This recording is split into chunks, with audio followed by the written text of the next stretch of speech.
আপনি কি ভেবেছেন আপনার নামাজ দিয়ে আপনি জান্নাতে যাবেন? আপনি তাহাজ্জুদ গুজার, সেজদা দিতে দিতে কপালে দাগ ফেলেছেন, এটা আপনারা জান্নাতে নেবে না। আপনি এলাকার সবচেয়ে বড় হাতেমতাই, দানশীল, এই দানের ভরসায় বসে আছেন। কুশ্চিন কালো ভাব। আমাদের নামাজ, আমাদের রোজা, আমাদের ইবাদত, এগুলোকে মিজানের পাল্লায় উঠালে কোনো ওজনই হবে না। তবে আমাদের একটা কৌশল জানা আছে, আমরা আল্লাহর রহমতের ভিখারি। আমরা সেদিন আগেই গুনার স্বীকৃতি দিয়ে দেব। আমরা বলবো, আল্লাহ তুমি প্রশ্ন করার আগে তোমার একটা কথা বলি, আমারে কিছু জিজ্ঞেস করো না, আমি সব করেছি। এমন কোন পাপ নাই যে পাপ আমারে দিয়ে হয় নাই।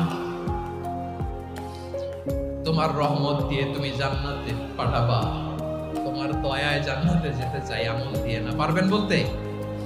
কিয়ামতের দিন আমরা বলবো, আল্লাহ আমার আমল দিয়ে জান্নাত চাই না, আমি তোমার দয়া দিয়ে জান্নাত চাই। তোমার দয়া ছাড়া আমার কোনো উপায় নাই।